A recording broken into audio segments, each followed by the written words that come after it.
big ball. Going for the big shot, and he hits it. That's batted into the air, intercepted, and the Bears are going to win it. So people tend to have a lot of different takes out there on Twitter when it comes to some of the quote-unquote homegrown players that the Bears have developed or underdeveloped under Ryan Poles. We're going to be getting into all that. Welcome into the Halas Beat, brought to you by the Bear Report. Usayd, Koshul, and Nick Whalen here. You can check us out on Twitter at Usayd, Koshul, at _Nick Whalen, and at Halas Beat. Dude, where do we even start with this whole thing? Because the crazy takes about, like, move on from Braxton Jones, but then give Braxton Jones a chance. I feel like it's exclusive to one player, but it could apply to other guys on the roster. Am I right? Yeah. That's a hot button for me right now because I just feel like Bears fans, a lot of Bears fans, I'm speaking to many people that listen to this podcast, have PTSD about the offensive line. And it came down to, remember, it was like, we have to get Drew Dahlman because if we don't get him, we've been had a center forever and Caleb's going to be terrible. Then we get the center. Now it's like, well, if we don't upgrade at left tackle, then Caleb's going to be injured. And it's like, y'all settle down. Like, look at offensive lines around the league. You don't have all pros at 5 spots. I literally had someone tell me today they should draft Will Campbell at 10 to back up all the spots because injuries happen. And I'm just like, what are we doing here, y'all? Because we have, and again, whether you like him or not, Koshul is a swing tackle that's developing. That's kind of actually the guy you want as your third tackle, a young guy you can get better. You have Ryan Bates as a backup who's $4 million. That's what they're paying him. Well, healthy or not, that's what they're paying him. So if he wasn't healthy, they probably would cut him to back up all the interior spots. They can still add guys, but like, I feel like there's still this, like, we don't trust the O-line. Like, last year's Bears aren't this year's Bears. The coaching can't be worse, right? In terms of a coordinator, in terms of a head coach, in terms of an O-line coach. And the personnel is better. I mean, we talked about this already with Mike Clay's unit projections. The Bears have one of the best O-lines. That's with Braxton Jones at left tackle. And the part where it's weird for me, man, is like, because we're going to talk about defense today, but I'm going to start with offense. And this is, so Braxton Jones, like, he's not perfect. I think PFF had him as the 20th best tackle. I would say he's an average left tackle, probably at best. And he's, 3 years in the league. That's okay when the rest of the guys are going to be good to all pro with Joe Thuney. But then you have like Tyreek Stevenson, which I know some people like PFF, some don't, but Tyreek Stevenson was 133rd among all corners in PFF last year. So like you go through 32 teams 4 times, Tyreek Stevenson would be a 5th corner according to PFF on some. Like, not good. So to me, like, that's a big hole. But people are like, well, Stevenson could still develop. And I'm like, why aren't we talking like Braxton Jones and Koshul could develop with better coaching too? I'm going to keep this short and sweet. And to me, I fully believe that it is simply because the predicament the Bears have found themselves in is one that I feel like is kind of this like, hey, Braxton's been in the league 3 years now. Usually by year 3, we've kind of figured out who these players are, right? With Karan, it's kind of, well, he's a mid-round pick. With Tyreek Stevenson, to me, a lot of people seem to be really high on his rookie season, which, again, I think he had like 4 to 5 interceptions. So it was a really good rookie season. It was a very smart pick looking back at it. To me, though, I will be honest, and I know I had this quote tweet on one of your tweets the other day where I was like, tell me of a player they should have or would have developed with the mass dysfunction that was the Chicago Bears in 2024. So it comes to a lot of these younger guys, right? Like Tyreek Stevenson, your Karan Magajis of the world. You're just like, all right, did they have their ups and downs? Yes. Was last year probably more of a down year than an up year for a guy like Stevenson? Yeah, it was. But at the end of the day, it's not a reason to necessarily give up on him because, I mean, I don't know about you, but getting into our conversation about defense here, to me, we established on the podcast regarding offense, which dropped on Monday the 17th, by the way, that I am not taking – that this is – the number 10 pick is a big wild card, right, in terms of who should be the guy at that spot. Offensively, the talent there is thin. Defensively, the talent is there. But it's Abdul Carter, it's Mason Graham, and then it's Michael Williams and then it seems to be everybody else. So I kind of look at this whole thing and I'm just like, well, what do the Bears do at number 10 overall when it comes to defense? Because if Ashton Genty's off the board, now you have to start looking at trading out. Now you have to think about the possibilities of, if they do go defense, do you reach on a guy like a James Pierce Jr.? Do you say yes to a guy like a Nick Scorton or a Shamar Stewart or Shamar Turner? Like, what do you specifically do? So maybe it is just better for the Bears to go ahead and, when it comes to these guys like a Tyreek Stevenson, let the process play out under Dennis Allen. And for the record, I know some of you guys right now that are listening to this are thinking, well, since people want to talk about corner being a need, why hasn't Nick said the name Will Johnson yet? The answer is corner at 10 to me would be a bit of a luxury pick because that's not this team's most pressing need right now. Well, that's actually what I was going to bring up. Why don't we talk about Will Johnson? So that's going to make this a fun pod, man. I mean, again, Will Johnson's not perfect, but we look at the guys at 10. It looks like Genty's not going to make it there.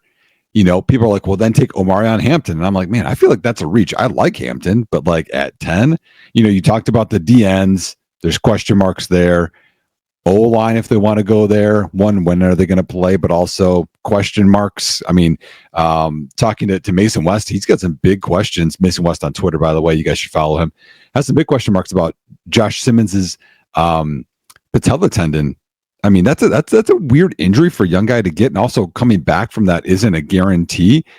And then as we talk about arm length, right, with the Will Campbell issue, arm length, it's arm length and a wingspan. Y'all, if you don't know, I tweeted this out today. Will Campbell's wingspan is the shortest of any offensive tackle at the combine since 2011. And that's at least since then. It could be even before then. But Josh Simmons's arm length is 33. It's not super long either. So there's some concerns, but let's talk about Will Johnson. So Will Johnson, his concerns are he got banged up a little bit this year. He had a toe injury, and he said he got some ligament issues with that. He just had a hamstring issue. That's why I didn't run at the combine. He had a shoulder issue a little bit earlier this year.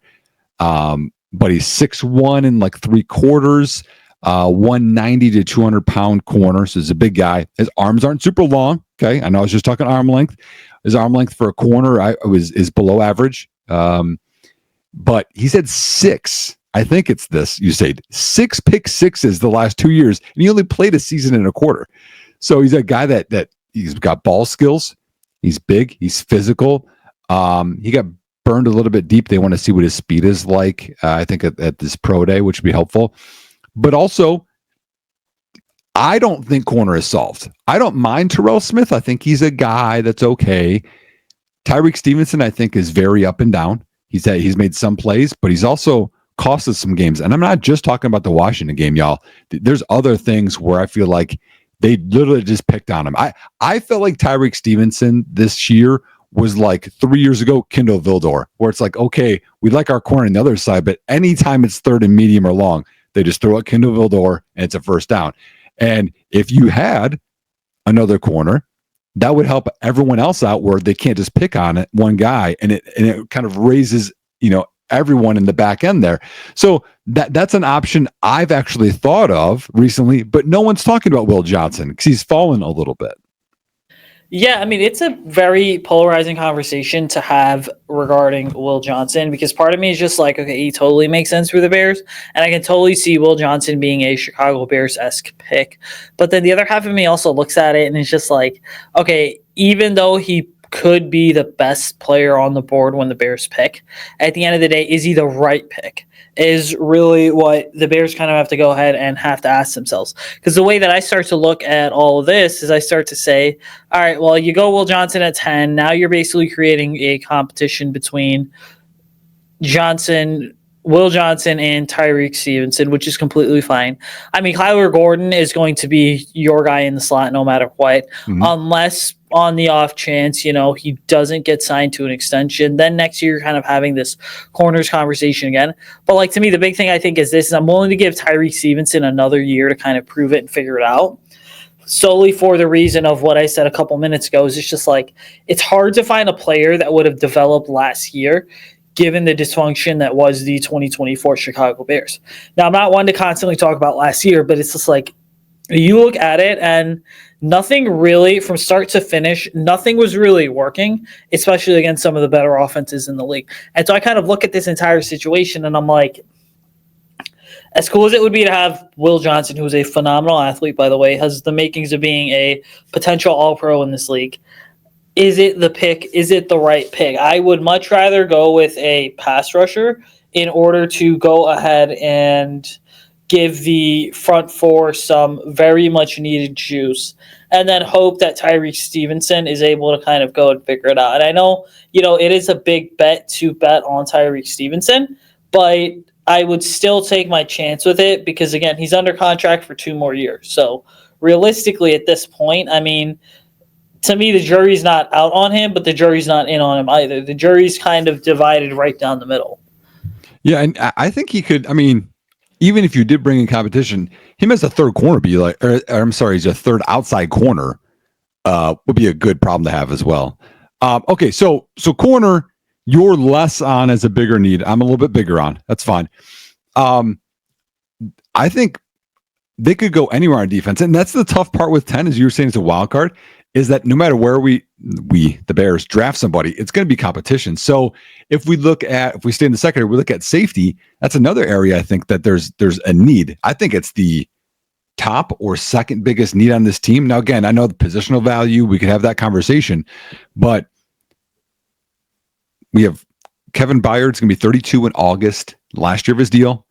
Jaquan Brisker, he didn't play after week 5 last year with the concussion. I don't even know how many concussions that is. There's documented, there's undocumented concussions.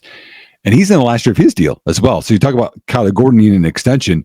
Brisker's in the same boat, but Brisker just missed the last 12 games of last year. And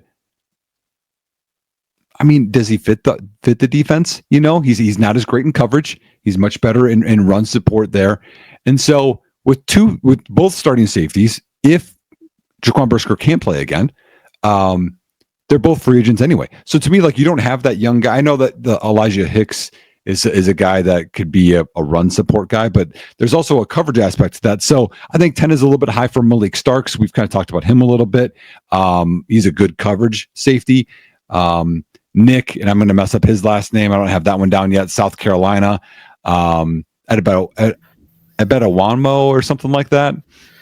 Nick E.B. And then there's Xavier Watts from Notre Dame, I believe, that is also in the Bears' backyard, which, fun little fact, if you're not really sure, before I let Nick get back to it, when the Bears have these local pro days, they are allowed to invite guys from Notre Dame. Mm-hmm. So they are going to be, Xavier Watts is going to be at Halas Hall for whatever the local pro day and all that looks like.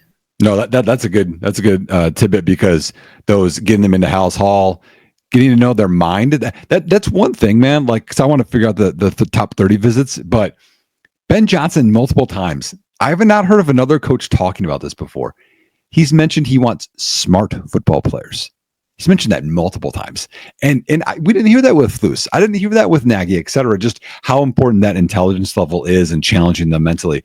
But yeah, those 3 safeties are guys that I would be comfortable with if Chicago selected them, being like, hey, you know what? That's a guy that actually could start in 2025. And one of the new things that a lot of teams are doing is they're going to 3 safety looks and on defense to make things kind of unpredictable on the back end. And so I could see all 3 of those guys being drafted if Chicago moves down or they get them at 39 or 41. And to me, safety is really one of those positions where, irrespective of the Brisker injury or not, you kind of have to have a conversation about for 2025 and the future. Because I'll be honest, let's just say Brisker comes back this year and plays a full season, okay? Depending on how he does, do you really give him an extension? Has he deserved an extension? Some people are going to say, yeah, absolutely. But I also think that's a lot of fan favoritism getting in there. Some people say, well, he doesn't really deserve an extension. The Bears could let him walk. To me, the Bears are kind of walking this fine line here with the safety position in terms of you got Byard and Brisker, but there's a legitimate chance that next year we're talking about replacing both of these guys on the back end, because Byard, signed a 2-year deal, so he's going to be a free agent after 2025. Brisker, you don't really know what's going to happen, and so maybe the Bears could jump the gun a bit here and get Brisker's replacement in case he's not ready to go. But then even that, with that said, it's like, when we talk about this whole concept of replacements, I'm going to be honest, dude. I love Xavier Watts. I love Malachi Starks, some of these other safeties that are in the draft. But I personally am not spending a second-round pick on a guy and then having him wait a year behind Brisker or Byard before they fully take over. Like, to me, if a guy's drafted in the first or second round at minimum, that player should, at the end of the day, be a day one starter for you. Yeah. Yeah. And it would be nice or heavy in a rotation. So I'm with you there. So corner and safety could definitely be picks. I'm just going to move it just a little bit further up. Linebacker is also really interesting in terms of, and I've got a guy, maybe he could be the pick at 10. That's a linebacker that people are going to go crazy about because TJ Edwards, his deal's up after this year, getting older. Do they want to extend him or not? I like him, but also I know that he has physical limitations in terms of athleticism, but he's more instinctual. And then the guy that has all the athleticism but can't put it together, Tremaine Edmonds, can be released after this next year and save $14 million. So there's a chance that the Bears could have both linebackers gone next year too. So a guy to think about at 10 is Jalen Walker. Jalen Walker could help do pass rush off the edge, even on like third downs, but he also could play linebacker. So I know some Bears fans, older Bear fans, remember like Roosevelt Colvin did some of that stuff. That could be a type of a role. And there are some people that have Jalen Walker as like a top 5 talent in this draft. Now other people have him lower. And off-ball linebacker, again, non-premium position. But this is a draft class where the top guys that are good, there's not many. And then it's just a bunch of guys. And so with a question mark. So this is a draft where I think you can almost throw positions out and you're going to start taking the best talents and where they can fit. So linebacker could be a position there. But most likely later on in the draft where you would develop a guy.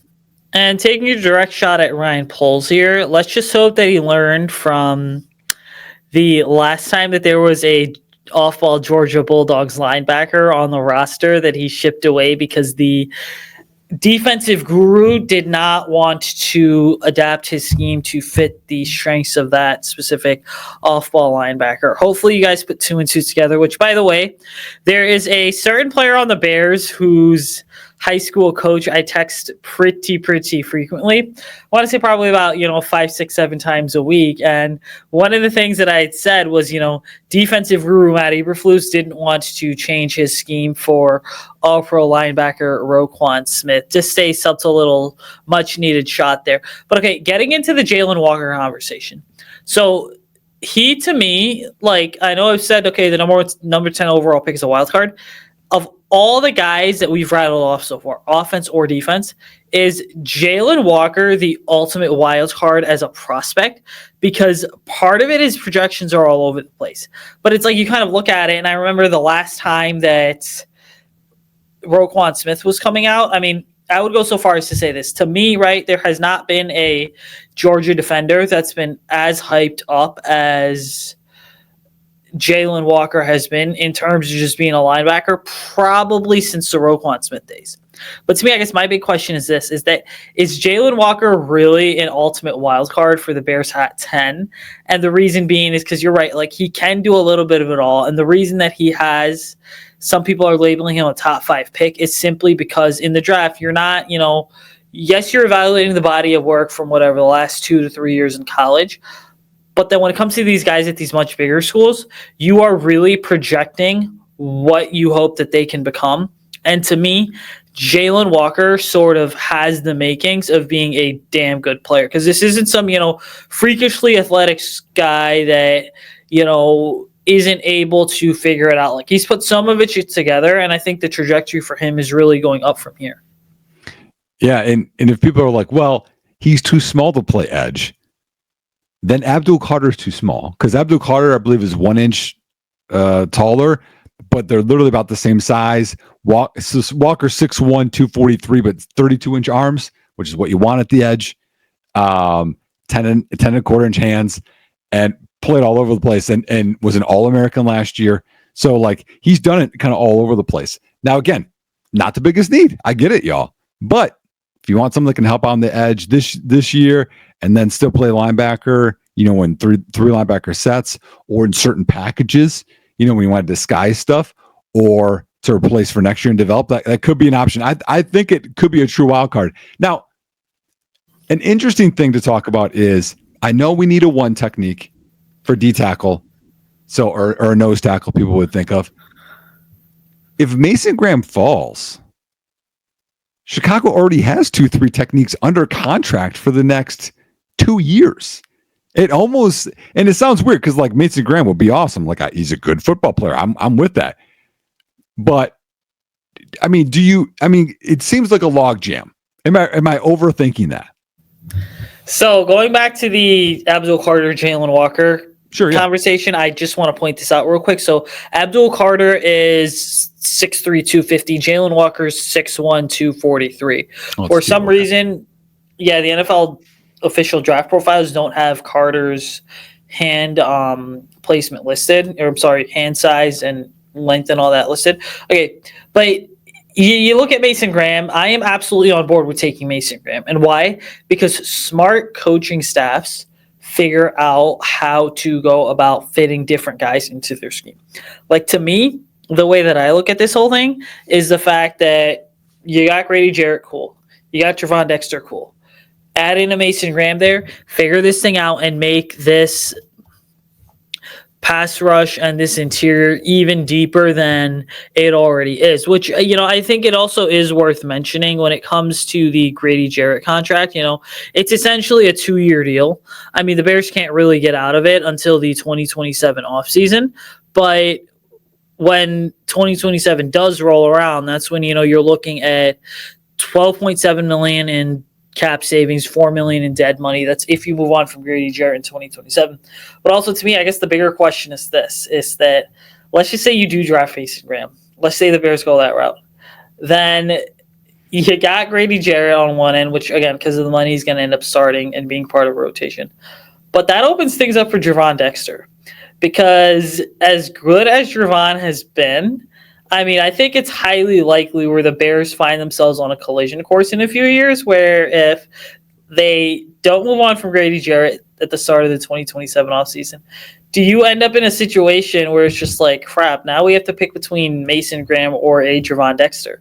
Like, as horrendous, I don't want to say it's a horrendous scenario, but it's a scenario that I'm just like, is kind of realistic in the sense that I could totally see it happening, because that's also going to be the time where that's also going to be right around the time where it's going to be time to pay guys like Caleb Williams and Rome Odunze. But going back to the original question, if Mason Graham is there, take him just for the sole fact of now you've got a damn deep rotation. Plus, then you take all these guys like a Chris Williams and a Zach Pickens, and you basically force them to go ahead and have to, work to make the roster in training camp. Now, let me give you a crazy scenario. So Mason Graham falls, which would be a great value, right? It's almost like you feel like you have to take him. You take him, and then you move Trevon Dexter to end, and that's your third defensive end, which he's 6'6" or 6'5" and 5/8, 310. So you don't want him to lose a little bit of weight. 32.25-inch arm length. We already know he's a good athlete. You have to learn some of that. He would be a pocket pusher most likely. But is that something that you do? Because one of the issues with Mason Graham, y'all, why he could potentially fall, arm length was 32, which we thought was going to be longer for him. But also, he lost 20-some pounds. And people weren't really expecting that. And I don't think that he measured up like people thought he would, 20 pounds down. Because if he's 320 and did what he did, it would be different. But he was like 295, I think. Yeah, something like that. Like, he definitely, I will say this, from Trevon's rookie season to his sophomore season, I remember every single player that I talked to, by the way, and I remember talking to him distinctly after that Carolina Panthers Thursday night game when Tyson Bagent was the guy starting. You could physically tell he was a humongous human being, And then I remember talking to him last year after the shocker, again, that Carolina home game, and you could just tell that he had a very different presence about him, that he had really lost a lot of the weight and that he had really gone ahead and added a lot of muscle. But here is one quick quiz question that I have for you. Let's see if you know this. So take out Mason Graham here. Let's just say the Bears draft Mason Graham. Okay. Let me rephrase it this way. So let's just say the Bears draft Mason Graham. When is When is the last time the Bears took a player from the University of Michigan? Do you know that, or in what round? Like, does it matter what round? no? It doesn't matter what round. Just like literally in the draft in general. When's the last time the Bears took a Michigan Wolverines player? Think. Well, right now I think they took two in the same draft. Anthony Thomas and David Terrell's in my mind. You got it. Yeah. So that was Anthony Thomas and David Terrell back in 2001. I got it. Yes. Yeah. And so the point is, prior to that, right, you look at it, and they had taken a guy in 1990 by the name of Brent White. Okay. 87, they took Jim Harbaugh, obviously, who to me is the most famous. 84, they took Tom Andrews. 82, they took Kurt Becker. And then 74, they took Dave Gallagher, right? And then 73, they took Bill Hart. Okay, so a lot of our older fans might remember those guys. But see, when I was writing for Fansided, I did a lot of these like evergreen projects where I would go back and kind of look at things. Yeah. But like the point is, to me, the Bears have never really – the Bears don't target some of these Big Ten schools very often, which I find to be incredibly surprising, because it's like you look at some of these Big Ten schools like in Ohio State, there's two talented edge rushers in JT Tolomolo and Jack Sawyer that I really believe could be solid fits for the Bears in round 2. You look at Penn State, Abdul Carter's the guy there. And then I start to look at even Wisconsin has Hunter Wohler coming into the draft this year, who is, one of the more intriguing prospects to kind of take a look at. And then the other safety prospect, who is a local Chicago area kid, is Sebastian Castro, who went to, I believe it was Richards High School in Oak Lawn, which, side note, having the game plan for Sebastian Castro at the high school level, I've heard, is a absolute pain in the rear. So I kind of look at all this stuff and I'm like, the nice part about the edge rusher class this year, the nice part about the safety class this year, the nice part about the linebacker class this year is that there's a lot of good players available on day 2 that the Bears could draft and you would probably label as instant upgrades. Mm-hmm. Yeah, no, I'm with you. There's a lot of good Big Ten guys and a lot of guys for visits. So it's interesting because they filled one spot with Grady Jarrett and another spot with Dayo Odengbo, but you feel like you want another one still. But I feel like that's the thing all over the place. It's the same thing with left tackle. It's the same thing with tight end too. It's the same thing with corner. Like, none of these are true needs.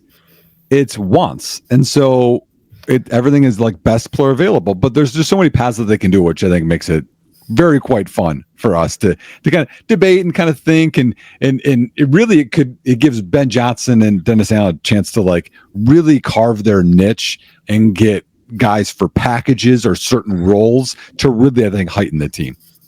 And one of the big things that I will say is this, that I really love about the thought of moving Javon Dexter to edge, is if you realistically look at it, now you've got Montez Sweat and Javon Dexter. You've got Dayo as well. Behind that, you've got Austin Booker. Dominique Robinson should not be on this roster when the first wave of cuts rolls around.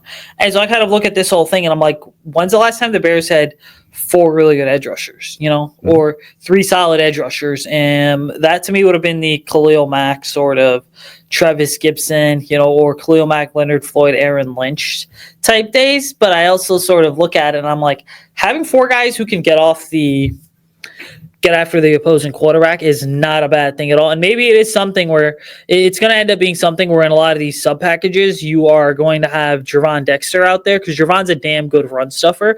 So let's just say you've got Dayo, Mason Graham, Grady Jarrett, Javon Dexter out there on like a 3rd and 4 or something. That's not bad at all. And then you go ahead and you kind of look at other ways to do this in those 3rd and long situations. That's where I could totally see Javon Dexter and Dayo being on the same side, or Montez and Javon Dexter being on the same side. Mm-hmm. Yeah, no, I'm with you. And it makes it fun because then also you could have Austin Booker, get in there, or they get Jared Ivey, a guy that I think that you like, and on day 2 that could help an edge. So there's a lot of guys, and it's I think this is what makes it really fun because you start envisioning all these different things that they could do, but guys aren't going to be as tired. Guys could start playing up to their potential because we have coaches that are actually going to help them, put them in good spots, which is pretty rare.